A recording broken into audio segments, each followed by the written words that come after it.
Film की शुरुआत एक छोटी सी बच्ची को दिखाने से हुई जो इस वक्त अपने झूले में लेटी हुई थी। अचानक घर का दरवाजा खुला और अंदर एक साया आ गया। वो साया खुद को बच्ची का डैड कह रहा था, जो धीरे धीरे बच्ची के झूले की तरफ बढ़ने लगा। बच्ची उसकी शक्ल देखकर डर गई, रोने लगती है और इस वक्त उसके आसपास कोई नहीं था और तभी वो काला साया उस छोटी सी मासूम सी बच्ची को मार देता है। इसके बाद सीन शिफ्ट होकर आता है एक फैमिली पर जिसमें 3 लोग थे, एक डैड और उसकी 2 बेटियां। यहाँ बड़ी बेटी का नाम सैडी था और उनके डैड एक डॉक्टर थे। घर में इनकी मॉम की एक तस्वीर थी। तस्वीर में जो सूट उसने पहना हुआ था, सैडी वो सूट स्कूल पहन के जाती है क्योंकि अपनी मॉम के वो बहुत करीब थी और आज उसे अपनी मॉम की बहुत याद आ रही थी। स्कूल आकर जब उसने अपना लॉकर खोला तो वहाँ एक गला सड़ा सेब और खराब दही पड़ा हुआ था। इससे पहले कि सैडी कुछ समझ पाती, वहाँ कुछ लड़कियां आकर उसे परेशान करने लगती हैं। वो उससे बचने की कोशिश करने लगी और इस धक्का मुक्की में वो खराब दही सैडी के कपड़ों पर गिर गया तो मजबूरन उसे अपनी मॉम का ये सूट अब बदलना पड़ना था। सैडी के डैड जब मरीजों को चेक कर रहे थे तो उनके पास एक नया मरीज आया जो बहुत घबराया हुआ था। अब क्योंकि उसने सैडी के डैड से चेकअप के लिए पहले से नहीं पूछा था तो वो उसे कल आने को कहते हैं। इस पर वो आदमी कहता है कि डॉक्टर साहब जरा ख्याल कीजिए, मेरा मामला बहुत संगीन है, आपको इस पर गौर करना चाहिए। मेरे 3 बच्चे थे पर 1 साल के दौरान में ही तीनों की मौत हो गई। अब उनकी अचानक मरने की वजह से सबको लगता है कि मैंने उन तीनों को मारा, पर ऐसा नहीं है। भला मैं अपने बच्चों को ही क्यों मारता? ये काम एक मॉन्स्टर का है जिसका नाम बूगी मैन है, जो एक काला साया है, आत्मा है और वो हमारे घर पर है। जो कहकर वो सैडी के डैड को मॉन्स्टर की पेंटिंग दिखाता है और बताने लगा कि ये पेंटिंग मेरी बड़ी बेटी ने बनाई थी और कहा जाता है कि वो मॉन्स्टर सिर्फ उन्हीं बच्चों को अपना शिकार बनाकर मारता है जिनके माँ बाप अपने बच्चों पर ध्यान नहीं देते, उनके साथ टाइम नहीं गुजारते। अब उसकी बातों से हमें पता चला कि फिल्म की शुरुआत होने पर जो छोटी बच्ची थी जो झूले में लेटी थी वो इसी मरीज की बेटी थी जिसे उस काले साये उस मॉन्स्टर बूगी मैन ने मार दिया। अब क्योंकि सारी बातें डॉक्टर यानी सैडी के डैड के लिए अजीबोगरीब थी तो वो उसकी बातों पर यकीन नहीं करते और कोई बहाना बनाकर दूसरे कमरे में आकर पुलिस के नंबर पर कॉल कर देते हैं ताकि पुलिस आकर उसे गिरफ्तार कर ले। उन्हें लग रहा था जैसे उसका ज़हनी तवाज़ुन खराब है। अब तक सैडी भी स्कूल से घर वापस आ चुकी थी। वो अपनी मॉम का सूट जिस पर दही गिर गया था उसे वॉशिंग मशीन में डाल देती है धुलने के लिए, लेकिन फौरन उसने अपना सर ऊपर उठाकर देखा क्योंकि उसे घर में किसी के होने का एहसास हो रहा था। अजीब सी आवाजें सुनाई दे रही थी। आवाजों का पीछा करते करते वो एक अलमारी के पास आ गई। थोड़ी सी घबराई भी हुई थी क्योंकि हर तरफ अंधेरा छाया हुआ था, कुछ दिख भी नहीं रहा था। उसे लगा कि अलमारी में कोई है, इसीलिए उसने अलमारी का दरवाजा खोल दिया, लेकिन अंदर से लाल रंग निकला। वो सोचती है कि जरूर ये खून है, लेकिन वो खून नहीं, लाल रंग ही था जिसका डब्बा वहाँ गिर गया था। इस बात को समझते ही उसने जैसे अलमारी का दरवाजा बंद किया तो उसके होश उड़ गए। जोर से वो चीख मार देती है क्योंकि किसी ने उस मरीज को मार दिया था जिसकी लाश वहाँ पर लटकी हुई थी। आवाज सुनकर उसके डैड भी आ गए जो इस पूरे मामले को संभाल लेते हैं। फिर इस हादसे को कुछ दिन गुजर गए। एक दिन सैडी अपने डैड को कहने लगी कि क्योंकि आप डॉक्टर हैं तो मुझे आपसे अपनी मॉम के बारे में बात करनी है। इस पर उसके डैड ने ये कहते हुए मना कर दिया कि नहीं, मैं तुम्हारी मॉम के बारे में कोई बात नहीं करना चाहता। अगर तुम्हें कोई बात करनी ही है तो अपनी फीमेल डॉक्टर से करो। दरअसल वो इनकी फैमिली डॉक्टर थी जो सैडी और उसकी बहन का इलाज कर रही थी क्योंकि अक्सर उनके साथ अजीबोगरीब होता रहता था। अब यहाँ सैडी के डैड हालांकि खुद एक डॉक्टर थे पर इलाज किसी और डॉक्टर से करवा रहे थे, जिससे साफ जाहिर था कि उन्होंने भी अपनी बेटियों से दूरियां बना ली हैं। वो भी इन पर ध्यान नहीं देते। रात को सैडी इंटरनेट पर कुछ वेबसाइट्स को तलाश कर रही थी जिसमें वो जानना चाह रही थी कि आत्माओं से राब्ता कैसे बनाया जाए क्योंकि वो अपनी मॉम से बात करना चाहती थी। तभी उसके पास उसकी छोटी बहन आकर बताती है कि मेरा दांत हिल रहा है क्योंकि ये टूटने वाला है। अब सैडी उसके दांत को रस्सी से बांधकर दरवाजे की हुक के साथ अटका देती है। उसने उल्टी गिनती यानी 3 2 1 के बाद दरवाजा बंद करना था, लेकिन अभी वो 2 पर ही थी कि एकदम दरवाजा बंद हो गया, जिससे बच्ची को तकलीफ हुई कि तुमने तो कहा था कि 3 2 1 के बाद बंद करूंगी, तो पहले ही क्यों कर दिया। जो सुनकर सैडी काफी हैरान रह गई क्योंकि ये काम उसका नहीं बल्कि उसी बड़े मॉन्स्टर काले साए बूगी मैन का था जो अब यहाँ आ गया था इन दोनों को अपना शिकार बनाने के लिए। और फिर धीरे धीरे करके वो उसके दांत को भी अपने अंदर समा लेता है। अगले दिन जब ये दोनों बहनें अपनी डॉक्टर के पास गईं, डॉक्टर इनसे कहती है कि आज तुम्हारा एक टेस्ट है, तुम्हें अपने डर पर काबू पाकर इस टेस्ट को पास करना है। इतना कहकर वो पूरे घर में अंधेरा करवा देती है। बीच में एक लाल रोशनी रख देती है जो धीरे धीरे करके जलना शुरू हो रही थी। लेकिन इसी वक्त में सैडी की छोटी बहन बूगी मैन को देख पा रही थी। वो धीरे धीरे उसके करीब आ रहा था।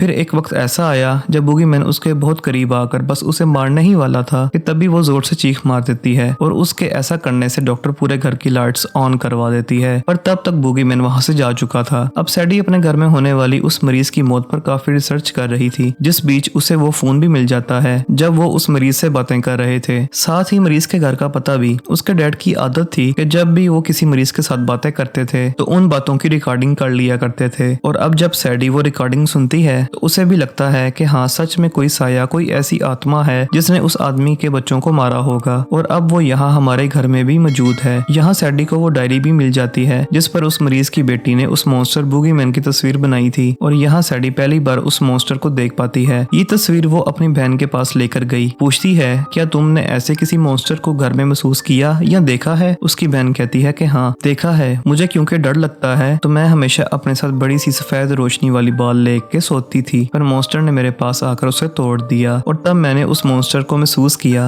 और देखा था। इन दिनों सैडी बहुत परेशान थी, उसके घर में जो अजीबोगरीब चीजें चल रही थी उनकी वजह से, और अब क्योंकि उसके पास मरीज के घर का पता आ गया था तो वो फैसला करती है कि मैं वहां जाकर चेक करूंगी कि कहीं ये सारी आत्माएं, भूतों का ताल्लुक वहां से जुड़ा हुआ तो नहीं है। जब ये वहां गई तो वहां बहुत सारी जली हुई मोमबत्तियां पड़ी हुई थी और क्योंकि यहाँ कोई नहीं था तो अपना फोन नंबर फ्रिज पर रख कर यहाँ से जाने लगी। लेकिन तभी उसके सामने एक औरत आ गई जो खुद को उस मरीज की वाइफ बताती है। सैडी से पूछती है कि तुम कौन हो और यहाँ क्या कर रही हो? सैडी जवाब देती है कि हमारे घर में पिछले कई दिनों से अजीबोगरीब चीजें हो रही हैं क्योंकि ऐसा साया जो हमारे घर में आ चुका है और बार बार हमें जान से मारने की कोशिश करता है। जो बात सुनकर मरीज की वाइफ समझ गई कि इनके घर पर भी उसी मॉन्स्टर बूगीमैन का साया है। यहाँ सैडी उससे पूछती है कि मैं यहाँ इसलिए आई हूँ ताकि जान सकूं कि उस मॉन्स्टर से पीछा कैसे छुड़वाया जाए, तो आप हमारी मदद करें, हमें क्या करना चाहिए? जो सुनकर मरीज की वाइफ जवाब देती है कि अफसोस, ऐसा कोई तरीका नहीं है जिससे तुम उस मॉन्स्टर से बच सकती हो। वो कभी तुम्हारा पीछा नहीं छोड़ेगा, तुम जहाँ जहाँ जाओगी वो वहाँ ही आ जाएगा और ये सिलसिला तब ही खत्म होगा जब तुम जान से मारी जाओगी। उस मॉन्स्टर को बूगीमैन कहते हैं जो तुम्हारे डर का फायदा उठाकर पहले तुम पर हावी होता है, फिर तुम्हारी ही फैमिली मेंबर्स की आवाजें निकालता है। अब जाहिर है इस वजह से जब तुम बहुत ज्यादा डर जाते हो तो वो तुम्हारी जान ही ले लेता है। पर हाँ, इसकी एक कमजोरी है और वो है रोशनी, उसे बहुत डर लगता है। उनकी ये बातें चल ही रही थी कि तभी यहाँ सच में बूगीमैन आ जाता है, जिसे देखकर मरीज की वाइफ सैडी को कहती है कि खड़ी रहो, आराम से हिलना नहीं। और अब जैसे उसने बूगीमैन पर गोली चलाई, मौका पाकर सैडी यहाँ से भाग जाती है। वो घर आ गई। काफी दिन गुजर जाने के बाद मॉन्स्टर इन्हें परेशान करना नहीं छोड़ता, कभी वो सैडी को परेशान करता है तो कभी उसकी बहन को। अब उसके डैड आकर कहते हैं सैडी तुम्हारी मोम का सामान बेचने का वक्त आ गया है, जिस पर वो ऐसा करने से मना कर देती है और अपनी मोम का सारा सामान बेसमेंट में रखने के लिए आ गई, जहाँ उसे अपनी मोम का लाइटर, सिगरेट और कुछ नशा मिलता है। काफी टाइम से सैडी परेशान थी तो उसका मूड ठीक करने के लिए उसकी दोस्तें कहती हैं कि सैडी क्यों ना आज रात हम पार्टी करें जिसमें हम खूब इंजॉय और मजे करेंगे, जिसके लिए वो मान गई। जैसे ही रात हुई उसकी सारी दोस्तें तैयार होकर पार्टी में आ जाती हैं। अब काफी देर तक तो उन्होंने खूब मजे किए, पर कुछ देर के बाद जब बोर होने लगी तो सैडी की एक दोस्त कहने लगी कि क्या तुम्हारे पास पीने की कोई ड्रग, शराब वगैरह है? इस पर सैडी कहती है पीने के लिए शराब तो नहीं, लेकिन पीने वाला नशा है जिसे अब ये सब मिलकर पीने लगते हैं। अब जब सैडी की बारी आई तो उसने नशा लिया तो वहाँ बैठे बूगीमैन को परेशानी होने लगी। नशा देने की वजह से सैडी की हालत खराब हो गई, इसीलिए जब वो उल्टी करने गई तो उसके मुंह से वो रस्सी से लिपटा हुआ दांत निकलता है जो उसकी बहन के मुंह से टूटा था। ये बात उसने अपनी दोस्तों से छुपाई। उसकी दोस्तें कहने लगी कि शायद तुम्हारी तबीयत ठीक नहीं, चलो थोड़ा आराम कर लो, एक जगह पर आराम से बैठ जाओ। जो कहने के बाद वो उसे एक अंधेरे कमरे में बंद कर देती हैं। अब सैडी पहले ही काफी परेशान थी क्योंकि वो जानती थी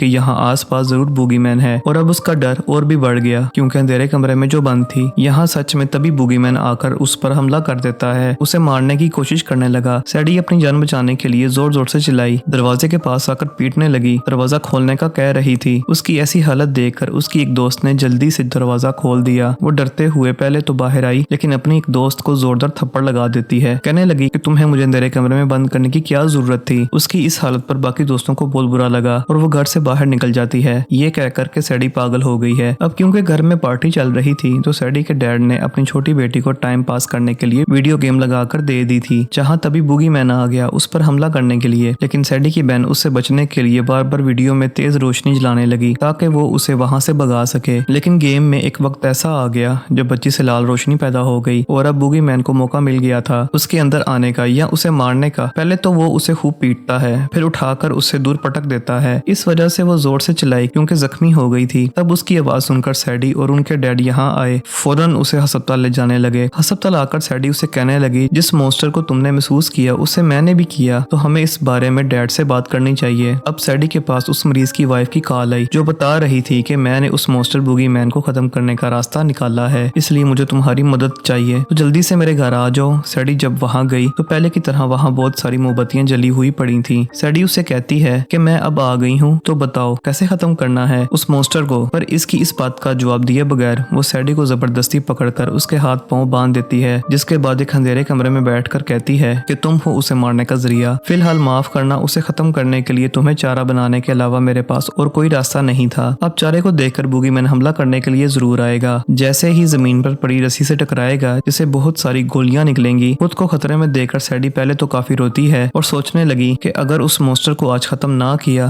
तो वो हमेशा के लिए हमारे पीछे पड़ जाएगा और जान लेकर ही दम लेगा। तो वो भी चुपचाप उसका इंतजार करने लगती है। कुछ ही देर में यहाँ बूगीमैन आ गया। हालांकि उसे पता चल चुका था कि मुझे खत्म करने के लिए ट्रैप जाल बिछा दिया गया है, लेकिन फिर भी वो इतना भूखा था कि अपने चारे सैडी को खाने के लिए आगे बढ़ा। लेकिन जब उसका पैर रस्सी से टकराया तो एक साथ उस पर बहुत सारी गोलियां चलने लगी। इतनी ही देर में यहाँ मरीज की वाइफ आ गई। मजीद उसे कमजोर करने के लिए वो भी 2-3 गोलियां उस पर चला देती है, लेकिन क्योंकि वो एक साया था तो उसे खत्म करने के लिए सिर्फ ये गोलियां ही काफी नहीं थी। अचानक वो मरीज की वाइफ के पास आया, हमला करके उसे जान से ही मार डालता है। जिस बीच मौका पाकर सैडी यहाँ से भाग जाती है, सीधा अपने डैड को कॉल करती है। रो रो कर कहने लगी कि कहाँ हो आप लोग, क्यों नहीं पहुंचे? क्योंकि घर में वो मॉन्स्टर उन्हें मारने के लिए आ चुका था, लेकिन सिग्नल्स ना आने की वजह से उसके डैड सैडी से ठीक से बात नहीं कर पाते। कुछ ही देर में बूगीमैन वहां आकर बड़ी चालाकी से उन्हें घर के अंदर ले जाता है। सैडी जब घर आई तो देखती है कि पूरे घर में अंधेरा छाया हुआ है, सिर्फ एक अलमारी ही है जिससे रोशनी आ रही थी। सैडी जब अलमारी खोल कर चेक करती है तो वहाँ उसकी छोटी बहन थी, जिसने दरअसल खुद को बचाने के लिए यहाँ पर कैद किया हुआ था और लाइट चलाई हुई थी। पूछती है पापा कहाँ हैं? उसकी बहन बताने लगी वो मॉन्स्टर उन्हें बेसमेंट में ले जा चुका है। सैडी उसे कहती है अच्छा ठीक है, तुम इंतजार करो, मैं पापा को देखने जाती हूँ। और जब वो नीचे आई तो देखती है कि बूगीमैन ने उस पूरी जगह पर अपना कब्जा कर लिया है। सारी दीवारें काली हो गई हैं, साथ ही उनके डैड को भी अपने कब्जे में कर रखा है। वो बेहोश हैं। सैडी सोचती है कि शुक्र है, एक बात अच्छी है कि वो मॉन्स्टर मरीज की वाइफ के घर से क्योंकि बहुत सारी गोलियां खा कर आया है, तो अब उसे मारना आसान होगा। अब अगर उसे मारकर और जख्मी कर दें तो सवाल ही पैदा नहीं होता कि वो मरने से बच जाए। उसके खत्म होते ही हम बच जाएंगे। ये सोचकर वो डंडा उठाती है और उसे मारने के लिए चली जाती है, लेकिन वो इतना ताकतवर था कि बड़ी आसानी से डंडे को पकड़ के तोड़ देता है। इसी बीच डंडे का एक छोटा सा टुकड़ा वहाँ बच गया जो नोकदार था और चाकू के तौर पर काम आ सकता था, लेकिन फिलहाल वो सैडी से बहुत दूर था। वो सोचती है कि मैं जल्दी से उसे उठाकर बूगीमैन के अंदर घुसा देती हूँ, लेकिन वो तब तक उसके जिस्म से जान निकालना शुरू हो गया था। और इसी बीच उसके डैड जाग गए जो बूगीमैन को जोरदार धक्का देकर दूर हटा देते हैं। तभी यहाँ सैडी की बहन आई जिसके हाथ में एक स्प्रे था। बूगीमैन उसे देख चुका था और उसे अपना आसान शिकार समझकर हमला करने के लिए आगे बढ़ा, लेकिन सैडी की बहन को तब तक अपनी मोम का लाइटर मिल गया था। लाइटर जलाकर स्प्रे के जरिए उसने जैसे चिंगारी जलाई, वहाँ काफी बड़ी आग स्प्रे बूगीमैन पर लगने लगती है। अब एक तो वो वैसे आग से डरता था, ऊपर से रोशनी भी बन गई थी, तो वो हारता हुआ नजर आ रहा था। पर एक वक्त ऐसा आया जब स्प्रे खत्म हो गया, वहाँ अंधेरा छा गया, तो अब बूगीमैन इन्हें मारने वाला था। लेकिन यहाँ सैडी की बहन को पेट्रोल मिल जाता है जिसे वो सारा का सारा बूगीमैन पर डाल देती है। खुशकिस्मती से लाइटर चल पड़ा जिसे ऑन करके ये बूगीमैन पर छोड़ देती है। पेट्रोल ने जैसे आग पकड़ी, पूरे ही बूगीमैन को आग लग जाती है और वो जलकर भस्म हो जाता है। यहाँ आखिरकार उस आत्मा, उस शैतान मॉन्स्टर बूगीमैन का खात्मा हुआ, जिससे इन तीनों की जान बच गई। जिसके बाद सब कुछ नॉर्मल वापस पहले जैसा हो गया। सारे हालात की वजह से सैडी के डैड को भी समझ लग गई थी कि मुझे हर हाल में अपने बच्चों के साथ रहना चाहिए, उनका ध्यान रखना, उनके साथ वक्त गुजारना चाहिए। आखिरकार वो अपनी दूरियां उनसे खत्म कर ही लेते हैं। लेकिन अगले ही दिन जब डॉक्टर के पास दोनों बहनें पहुंची तो सैडी को फिर से महसूस हुआ जैसे बूगीमैन अभी भी यहाँ मौजूद है। अब क्या ऐसा सच में हो सकता है कि मरने के बाद भी वो ना मरा हो, या सिर्फ ये सैडी का वहम था? क्योंकि उनके दिमाग का इलाज चल रहा था, तो हो सकता है ऐसा कुछ हो ही ना। इसी सस्पेंस और सवाल के साथ ही ये मूवी इधर ही खत्म हो जाती है।